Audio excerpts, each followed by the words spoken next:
الحمد لله رب العالمين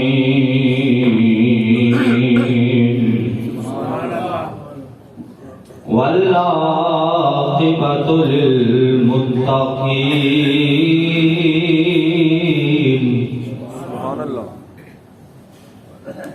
والصلاة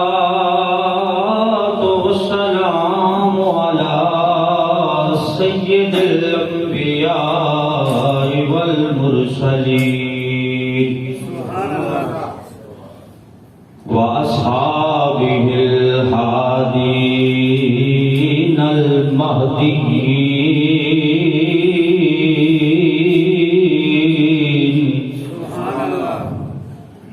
وعلى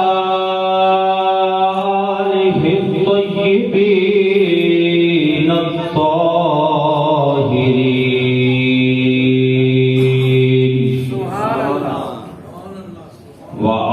وأولياء ملته وعلماء أمته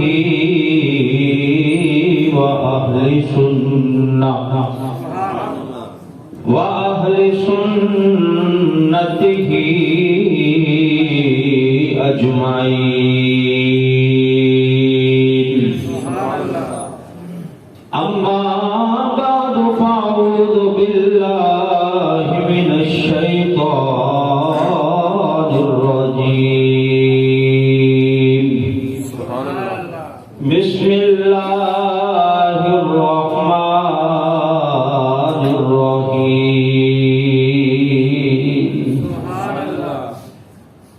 ولقد أرسلنا رسلا من قبلك وجعلنا لهم أزواجا وذرية آمنت بالله صدق الله مولانا العظيم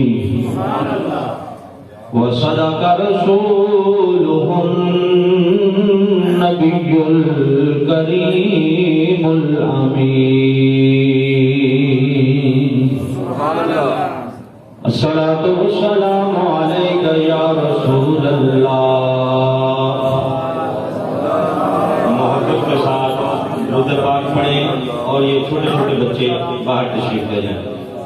جتنے بھی چھوٹے بچے یہاں موجود ہیں بڑے احباب سے گزارش ہے کہ ان کو باہر بھیج دیں اور ساتھ ساتھ درود پاک پڑھتے جائیں. الصلاۃ والسلام علیک یا رسول اللہ وعلی آلک واصحابک یا حبیب اللہ.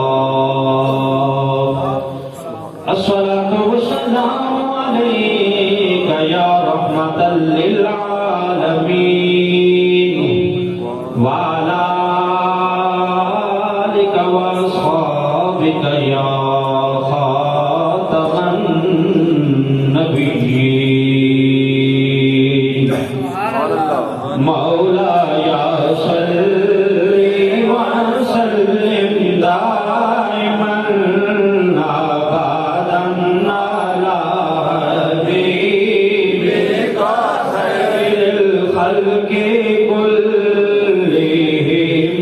مولایا صلی وسلم دائما ابدا علی حبیبک خیر الخلق كلهم. محبت سے پڑھیں. یا ربی بالمصطفیٰ بلغ مقاصدنا. یا ربی بالمصطفیٰ بلغ مقاصدنا واغفر لنا ما مضى يا واسع الكرم. مولاي صل وسلم دائما ابدا على حبيبك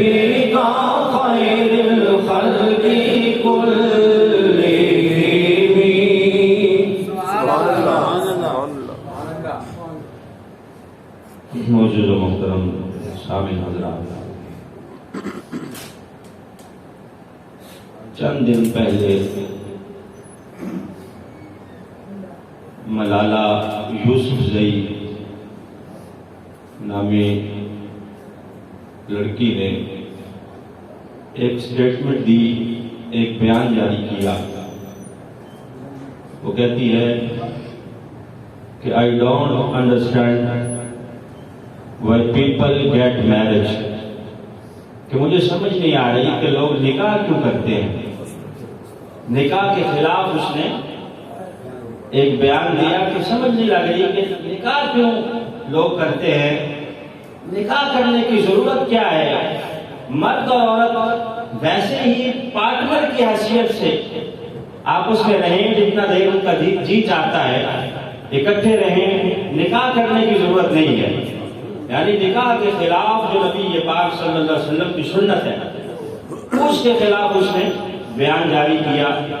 اور اسی قسم کی بات چند سال پہلے جو ہر سال جلوس نکالتی ہیں مادت بدر آزاد خواتین، میرا جسم میری مرضی کے سلوگن سے، ان کے جلوس میں بھی ایک بندہ ایسی بات کر رہا تھا کہ نکاح کی ضرورت نہیں ہے، نکاح کو ختم کر دینا چاہیے، ویسے ہی آزادی ہونی چاہیے، جس بندے کی مرضی ہو، جس عورت کے ساتھ جتنا رہنا چاہے رہے، جو کرنا چاہے کرے، پارٹنر کی حیثیت سے رہیں، نکاح کی ضرورت نہیں ہے۔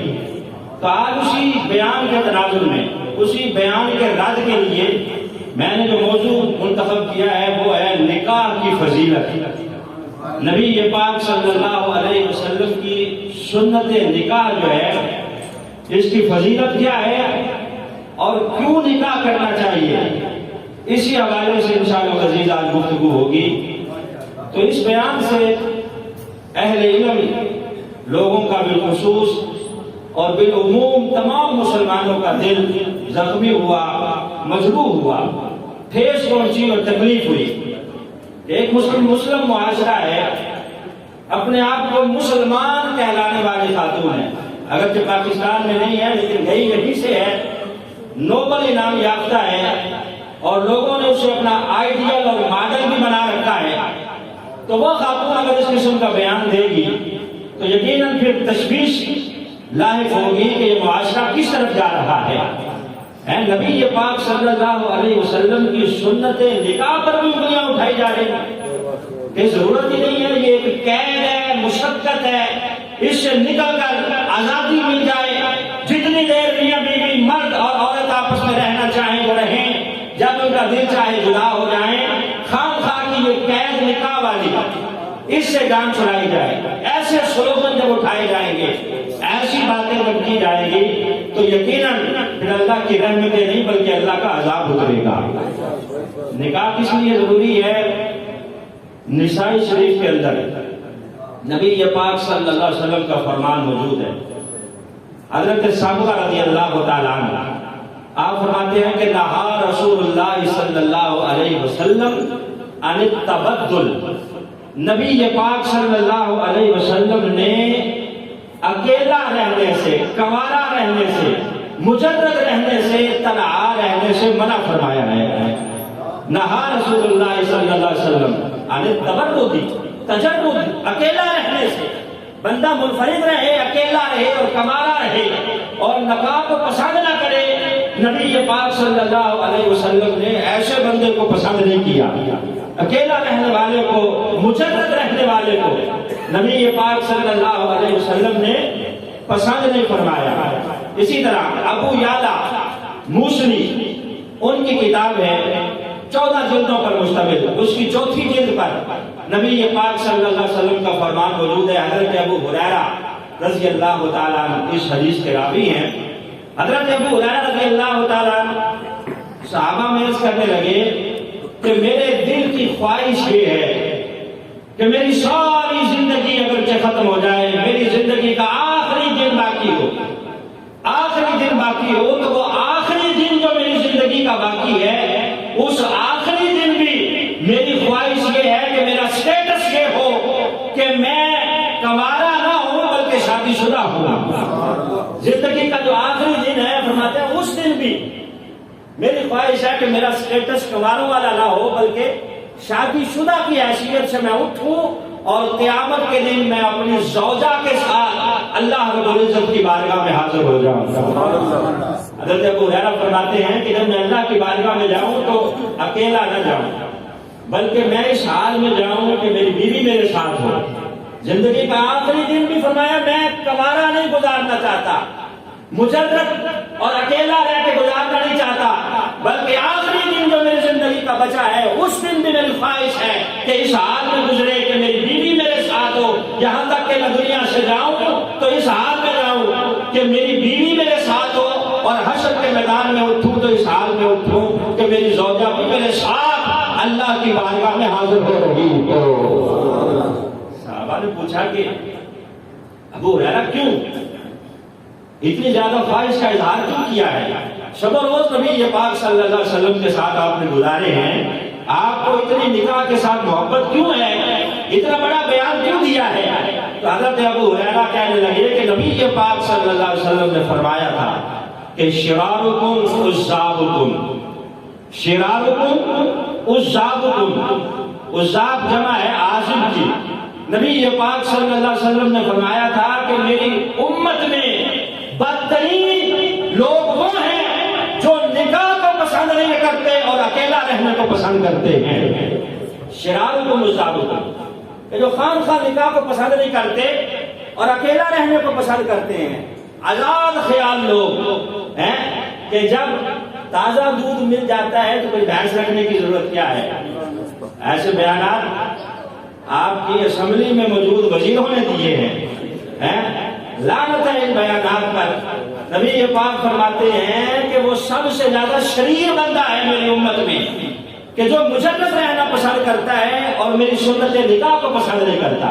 کہتا ہے کہ یہ خام خواہ ایک ٹینشن ہے، خام خواہ اپنے آپ کو قید میں ڈالنا ہے، جبکہ آزاد ہے بندہ اگر کنوارا ہے جہاں مرضی جائے جہاں مرضی آئے، نہ کوئی پوچھنے والا نہ کوئی اس کی خبر لینے والا ہے۔ کہ آزاد خیال بندے، ایک ہوتا ہے کسی کی مجبوری ہے نکاح نہیں کر سکتا، کوئی مجبوری ہے، کوئی فزیکل مسئلہ ہے کہ خاتون کے حقوق ادا نہیں کر سکتا، یا کوئی معاشی اعتبار سے کوئی پریشانی ہے تو وہ ایک مجبوری کا عالم ہے، اس کی شریعت مطہرہ نے اجازت دی ہے۔ لیکن خام خواہ جس طرح یہ مولانا یوسفزئی نے بیان دیا، اس قسم کی شریر عورتیں اور اس قسم کے شریر مرد، نبی پاک فرماتے ہیں کہ یہ میری امت کے بدترین لوگ ہیں کہ جو نکاح کو پسند نہیں کرتے ہیں۔ اسی طرح رسالت پاک صلی اللہ علیہ وسلم کی ایک اور حدیث پاک، نبی پاک صلی اللہ علیہ وسلم نے لعنت فرمائی اس مرد پر جو خاتون کے مشابہ ہونے کی کوشش کرتا ہے کہ ہے تو بندہ لیکن خصلتیں عادتیں عورتوں والی اس نے بنائی ہوئی ہیں، عورتوں کی مشابہت کرتا ہے، یعنی لمبے لمبے بال رکھے ہوئے ہیں اور بالیاں پہنی ہوئی ہے، جا رہا ہے دور سے پتہ نہیں چل رہا کہ مرد جا رہا ہے یا خاتون جا رہی ہے۔ یعنی وہ کچھ لوگوں کو ایسی عادتیں ہوتی ہیں کہ خام خواہ عورتوں والی عادتیں وہ اپنا لیتے ہیں کہ عورتوں کے مشابہ ہوں۔ نبی یہ بات میں ان مردوں پہ لعنت ہے جو عورتوں کی مشابہت اختیار کرتے ہیں، اور ان عورتوں پہ بھی لعنت ہے جو مردوں کی مشابہت اختیار کرتی ہیں۔ عورتیں بھی ایسی ہیں جو چھوٹے چھوٹے بال رکھ کے مردوں پہ مشابہ ہونے کی کوشش کرتی ہیں، تو نبی یہ پاک نے دونوں پہ لعنت فرمائی۔ آگے تیسرے نمبر پر نبی یہ پاک صلی اللہ علیہ وسلم نے فرمایا کہ لعنت ہے میری امت کے ان لوگوں پر بھی جو میری سنت نکاح کو پسند نہیں کرتے۔ ان پہ بھی لعنت ہے جو خام خواہ نکاح کو پسند نہیں کرتے اور اکیلا رہنے کو ترجیح دیتے ہیں، مجرد رہنے کو، تنہا رہنے کو۔ اسلام نے مجرد اور تنہا رہنے کو پسند نہیں کیا۔ اسلام نہیں چاہتا کہ بندہ اکیلا زندگی گزارے، پہاڑوں میں نکل جائے اور وہاں جا کے رہبانیت کو اپنائے، نہیں۔ اسلام پسند کرتا ہے کہ بندہ دنیا میں دنیا کے معاملات بھی کرے، زندگی بھی گزارے، دنیا کے معاملات بھی کرے، لیکن اس طرح کرے جس طرح نبی پاک نے کیے ہیں۔ دنیاوی معاملات کرتے ہوئے بھی سنت کا پابند رہے، دنیاوی معاملات کرتے ہوئے بھی اللہ اس کے رسول کے احکامات کو دیکھے۔ اس چیز کو اسلام نے پسند فرمایا کہ نبی پاک نے لعنت کی ہے اس پر جو نبی پاک کی سنت نکاح کو پسند نہیں کرتا اور اکیلا رہنے کو ترجیح دیتا ہے۔ تو جب نبی پاک لعنت فرما دیں تو پھر کیسے بخشش ہوگی، نجات کیسے ملے گی؟ آپ تو رحمت للعالمین ہیں، سرکار دو عالم صلی اللہ علیہ وسلم۔ آپ ارشاد فرماتے ہیں کہ من سنن المرسلین، رسالت پاک صلی اللہ علیہ وسلم نے فرمایا کہ 4 چیزیں ایسی ہیں جو میری بھی سنت ہے اور مجھ سے پہلے نبیوں کی بھی سنت ہے۔ 4 چیزیں نبی پاک نے فرمایا کہ سارے انبیاء اور مرسلین کی سنت ہے۔ 4 چیزیں کون سی ہیں؟ الحیا، پہلے نمبر پر حیا نبی پاک صلی اللہ علیہ وسلم نے کہ حیا وہ چیز ہے جو نبیوں کی سنت ہے۔ جو نبی ہے وہ سب سے بڑا حیا کا پیکر بھی ہے، اس کی آنکھوں میں اللہ نے حیا بھی رکھی ہے۔ امت میں سب سے زیادہ حیا کرنے والا اس وقت کا نبی ٹھہرا۔ نبی کے پاک نے فرمایا کہ سارے نبیوں کی سنت حیا ہے، میری سنت بھی حیا ہے۔ حیا رسالت میں آپ فرماتے ہیں کہ یہ وہ چیز ہے جو میری بھی سنت ہے اور سارے نبیوں کی بھی سنت ہے۔ دوسرے نمبر پر نبی کے پاک نے فرمایا کہ التعطر، تعطر عطر لگانا، خوشبو لگانا۔ نبی یہ پاک فرماتے ہیں کہ خوشبو وہ چیز ہے جو میری بھی سنت ہے اور مجھ سے پہلے نبیوں کی بھی سنت ہے۔ سبحان اللہ۔ فرمایا اس کو میں بھی پسند کرتا ہوں اور دیگر مرسلین نے بھی اسے پسند فرمایا۔ تیسرے نمبر پر فرمایا کہ السواک، مسواک کرنا۔ نبی یہ پاک فرماتے ہیں کہ یہ میری بھی سنت ہے اور مجھ سے پہلے نبیوں کی بھی سنت ہے۔ اور چوتھے نمبر پر نبی یہ پاک فرمایا کہ النکاح، نکاح فرمایا فقط میری سنت نہیں ہے، مجھ سے پہلے نبیوں کی بھی سنت ہے۔ سنن المرسلین، سارے نبیوں کی سنت نکاح ہے۔ اب آپ دیکھیں کہ جو سنت نکاح پہ انگلی اٹھاتا ہے، صرف نبی یہ پاک کی سنت پہ اس نے حملہ نہیں کیا بلکہ سارے نبیوں کی سنت پہ حملہ کیا ہے۔ اور صرف نبی یہ پاک نے یہ ارشاد نہیں فرمایا، جو میں نے آیت مبارکہ تلاوت کی ہے سورہ رعد کی، اللہ فرماتا ہے وَلَقَدْ أَرْسَلْنَا رُسُلًا مِّن قَبْلِكَ وَجَعَلْنَا لَهُمْ أَزْوَاجًا وَذُرِّيَّةً، کہ محبوب آپ سے پہلے جتنے پیغمبر آئے ہیں، جتنے نبی آئے ہیں، رسول آئے ہیں، رُسُلًا مِّن قَبْلِكَ، جتنے آپ سے پہلے ہم نے رسول بھیجے، ان سارے رسولوں کو ہم نے بیویاں بھی عطا کر رکھی تھی، اولاد بھی عطا کر رکھی تھی۔ وَجَعَلْنَا لَهُمْ أَزْوَاجًا وَذُرِّيَّةً، میں جتنے رسول آئے ہیں آپ سے پہلے محبوب، وہ بیویوں والے بھی تھے اور اولاد والے بھی تھے۔ تو اولاد بھی بڑی نعمت ہے، اللہ بیوی بھی عطا فرمائے اور دعا کرے اللہ صالح اولاد بھی عطا فرمائے۔ اولاد کی بڑا میٹھا میوہ ہے اور پیغمبروں کو اللہ رب العزت نے اس سنت سے نوازا ہے اور قرآن میں تذکرہ کیا ہے کہ محبوب آپ سے پہلے جتنے پیغمبر آئے ہیں وہ سارے کے سارے تزوج تھے، شادیاں انہوں نے کی، ان کی بیویاں تھیں، ان کی زوجائیں تھیں اور ہم نے انہیں اولادیں بھی عطا کر رکھی تھی۔ اور نبی پاک صلی اللہ علیہ وسلم کی سنت بھی اور سرکار سے پہلے پیغمبروں کی سنت بھی، نبی پاک صلی اللہ علیہ وسلم فرماتے ہیں کہ اگر نوجوان بچہ نکاح کرتا ہے، بچہ یا بچی نو عمر جب نکاح کرتا ہے تو رسالت میں آپ فرماتے ہیں کہ شیطان اپنے سر میں مٹیاں ڈالتا ہے، آہو بکا کرتا ہے، سر پیٹتا ہے، کہتا ہے ہائے یہ بچہ میرے حملے سے محفوظ ہو گیا ہے۔ یعنی سب سے زیادہ غم شیطان کو تب ہوتا ہے جب مسلمان بچہ یا بچی کا نکاح ہوتا ہے۔ اسی لیے کہا گیا کہ جب بچے جوان ہوں تو ان کے نکاح میں تاخیر نہ کی جائے۔ نبی یہ بات فرماتے ہیں کہ جب جنازہ تیار ہو تو اس میں تاخیر نہ کی جائے، جتنا جلدی ہو سکے اس کی نماز جنازہ پڑھ کے اس کی تدفین کر دی جائے۔ اسی طرح نبی یہ بات فرمایا کہ جب بچہ جوان ہو جائے تو اس کا نکاح کرنے میں بھی تاخیر نہ کی جائے۔ نکاح کرنے سے نبی یہ بات فرماتے ہیں ایک تو بچے کی آنکھوں میں حیا آ جاتی ہے۔ رسالت میں آپ صلی اللہ علیہ وسلم کی حدیث ہے میں تزوج، نکاح کرو، کیوں؟ یا معشر الشباب، اے نوجوان بچوں نکاح کرو، کیوں؟ میں ایسا کرنے سے تمہاری آنکھوں میں حیا آ جائے گی، حیا کا پردہ آ جائے گا، آنکھیں جھک جائیں گی، اور دوسرے نمبر پر نبی کے پاک فرماتے ہیں کہ تمہاری شرمگاہ کی حفاظت ہو جائے گی۔ رسالت میں فرماتے ہیں کہ یہ دو چیزیں ہیں، نکاح سے ایک آنکھیں محفوظ ہو جائیں گی، دوسرا نبی کے پاک صلی اللہ علیہ وسلم فرماتے ہیں کہ تمہاری شرمگاہ کی حفاظت ہو جائے گی۔ رسالت میں صلی اللہ علیہ وسلم کی مسجد شریف میں 3 صحابہ آئے آؤٹ سائڈر، بخاری شریف کی حدیث ہے، آگے نبی پاک صلی اللہ علیہ وسلم کے شب و روز کے حوالے سے لوگوں سے پوچھنے لگے. آؤٹ سائڈر تھے.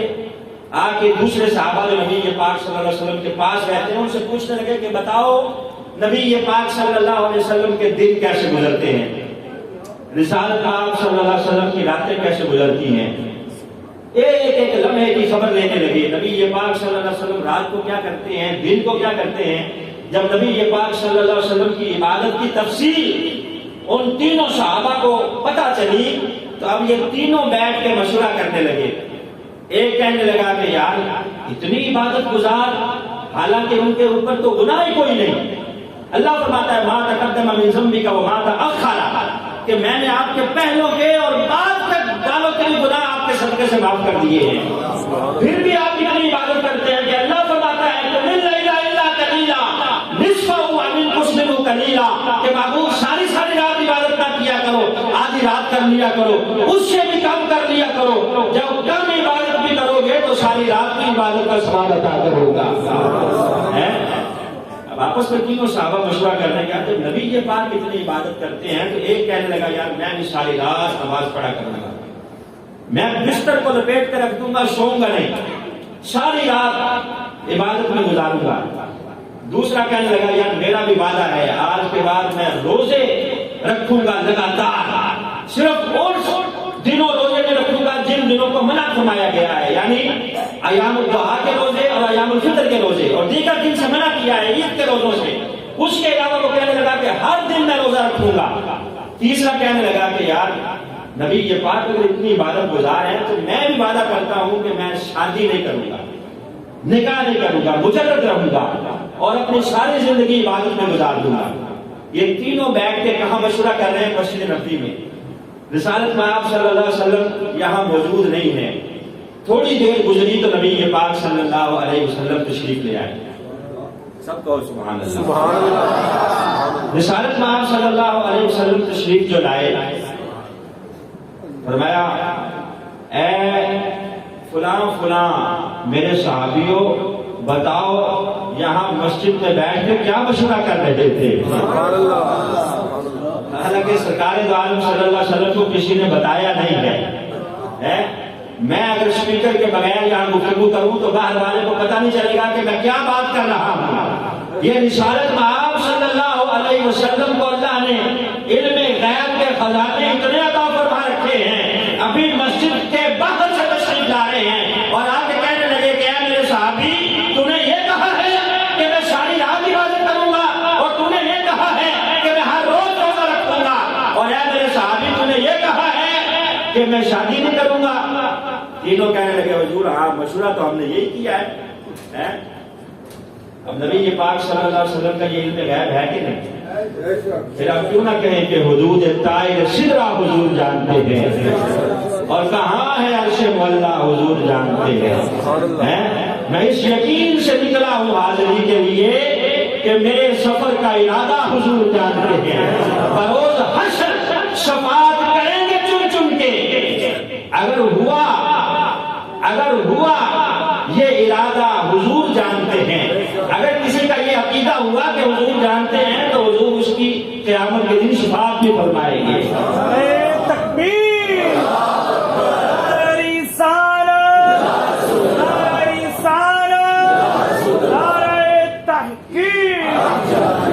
تو وہ صحابی کہنے لگے کہ حضور ہم نے گفتگو تو کی ہے لیکن آپ کو خبر ہو گئی نبی پاک صلی اللہ علیہ وسلم نے ہمارے یہ ساری چیزیں تم نے اس لیے کہی ہیں کہ تم اللہ سے ڈرنے والے ہو, تقویٰ تاکہ تم اختیار کرو.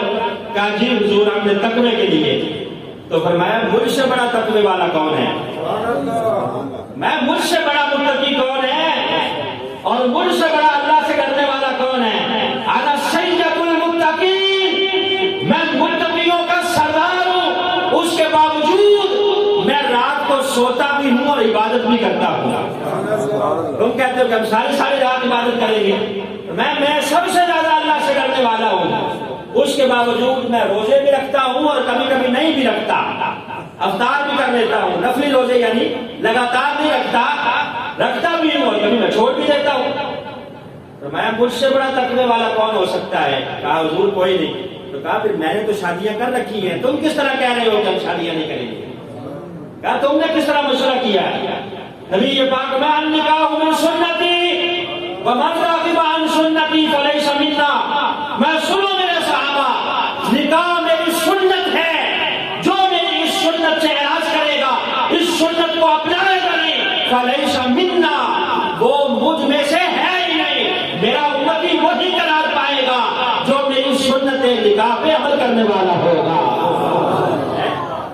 میں نکاح من سنتی ومن راغب عن سنتی فلیس منا، تم کہہ رہے ہو کہ ہم نکاح نہیں کریں گے، ساری ساری رات عبادت کریں گے، تو آپ دیکھیں کہ انہوں نے تقوی کی نیت سے ارادہ کیا، نبی پاک نے اس صورت میں بھی منع فرما دیا کہ اگر کوئی اس لیے نکاح کرتا ہے کہ میں عبادت کروں گا ساری رات یا ساری زندگی میں عبادت میں گزار دوں گا، تو اس کو بھی اجازت نہیں ہے کہ وہ اس نظریے سے بھی نکاح سے جان نہ چھڑائے، اس نظریے سے بھی وہ نکاح کرنے سے اعراض نہ کرے، بلکہ نبی پاک نے فرمایا کہ میں سب سے بڑا متقی ہوں، میں نے شادیاں بھی کی ہیں اور میں اللہ کی عبادت بھی کرتا ہوں۔ تو نکاح نبی پاک صلی اللہ علیہ وسلم کی سنت ہے، رسالت آپ صلی اللہ علیہ وسلم آپ ارشاد فرماتے ہیں کہ دو جو محبت کرنے والے ہیں، دو پیار کرنے والے ہیں، مرد اور عورت، فرمایا ان میں سب سے زیادہ جو پاکیزہ چیز ہے وہ نکاح ہے۔ نبی پاک صلی اللہ علیہ وسلم نے فرمایا کہ اگر دو دل آپس میں جڑ جائیں تو پھر یہ نہیں ہے کہ وہ نکاح کے بغیر ہی سب کچھ کری جائیں، نکاح کے بغیر تو ہر کام کریں گے، ٹیلی فون پہ ساری ساری رات گفتگو بھی ہوگی اور جو ہے وہ کیفیز پر ملاقات بھی ہوگی، پارکوں میں ملاقات بھی ہوگی، لیکن نکاح نہیں ہوگا کیونکہ والدین نہیں مانتے۔ تو والدین کو بھی چاہیے کہ اگر واقعی ان میں کوئی ایسا کوئی ان کے درمیان دلوں کے درمیان کوئی ٹانکا فٹ ہو گیا ہے تو نبی یہ بات فرماتے ہیں کہ ان میں بہترین چیز یہ ہے کہ نکاح کر کے ان دونوں کو میاں بیوی بنا دیا جائے۔ میں پاکیزہ چیز یہ ہے کہ وہ آپس میں نکاح کر کے میاں بیوی بن جائے۔ ایک اور حدیث نبی پاک صلی اللہ علیہ وسلم کی فرمایا کہ نکاح من سنتی ومن لم یعلم عن سنتی فلیس منا، تزوجوا، میں نکاح کرو، جو نہیں کرے گا وہ ہم میں سے نہیں ہے۔ آگے کیا فرمایا؟ تزوجوا، شادیاں کرو، کس لیے؟ فرمایا اس لیے کرو تاکہ قیامت کے دن میں اپنی امت کے زیادہ ہونے پر فخر کروں۔ تزوجوا، ملالہ کہتی ہے کہ پتہ نہیں لوگ نکاح کیوں کرتے ہیں، نبی یہ پاک فرماتا ہے کہ تزوجوا، نکاح کرو۔ تو اب بات ملالہ کی مانیں گے یا آمنہ کے بولے لالا کی مانیں گے؟ رسالت محاب صلی اللہ علیہ وسلم کی بات مانیں گے نا، کہ ہم نے کلمہ تو نبی کے پاک کا پڑھا ہے۔ نبی کے پاک فرماتے ہیں کہ تزوجوا، شادیاں کرو، کس لیے؟ میں اس لیے تاکہ میری امت بڑھے اور قیامت کے دن میں امت کی کثرت کی وجہ سے فخر کروں۔ اور نبی یہ پاک فرماتے ہیں کہ قیامت کے دن ساری امتوں کی 120 صفیں ہوں گی، ان 120 صفوں میں سے 80 صفیں صرف میری امت کی ہوں گی۔ 80 صفیں نبی کے پاک فرماتے ہیں کہ صرف میری امت کی ہوں گی، اسی لیے فرمایا کہ تزوجوا، شادیاں کرو تاکہ میری امت بڑھے۔ اور نبی یہ پاک صلی اللہ علیہ وسلم فرماتے ہیں کہ شادی بندہ کرتا ہے کسی خاتون کے ساتھ تو 4 چیزیں دیکھتا ہے، 4 چیزوں کی وجہ سے نکاح کیا جاتا ہے۔ پہلے نمبر میں لمالہا، اس کا مال دیکھا جاتا ہے کہ اس کے پاس مال کتنا ہے، وحسبہا، اس کا حسب اور نسب دیکھا جاتا ہے کہ خاندان کتنا اعلیٰ ہے۔ دوسری چیز یہ، تیسری چیز نبی یہ پاک نے فرمایا کہ جمالہا، اس کی خوبصورتی دیکھی جاتی ہے کہ خوبصورت کتنی ہے۔ اور چوتھے نمبر پر نبی یہ پاک صلی اللہ علیہ وسلم نے ارشاد فرمایا کہ لدینہا، چوتھی چیز جو دیکھی جاتی ہے وہ اس کا دین دیکھا جاتا ہے کہ دینی لحاظ سے کتنی پختہ ہے، علم دین اس کو کتنا آتا ہے، قرآن پاک اس میں پڑھا ہوا ہے کہ نہیں، دینی لحاظ سے خاندان کیسا ہے۔ تو نبی یہ پاک فرمایا کہ جب بھی کوئی بندہ اپنے لیے دلہن تلاش کرتا ہے یا والدین اپنے بچے کے لیے دیکھتے ہیں تو یہ 4 چیزیں دیکھتے ہیں۔ کون سی 4 چیزیں؟ حسبہا، مالہا، جمالہا و دینہا۔ فرمایا تو پہلی 3 چیزیں ہیں، ان کی بنا پہ نکاح نہ کیا کرو، جب بھی کیا کرو لدینہا، دین کے اعتبار سے دیکھا کرو، فقط یہ دیکھا کرو کہ دین کے اعتبار سے پختہ ہے کہ نہیں، جو میرے بچوں کی ماں بننے والی ہے آیا اس کو کلمہ بھی صحیح طرح پڑھنا آتا ہے کہ نہیں۔ میں باقی چیزیں نہ دیکھو، اگر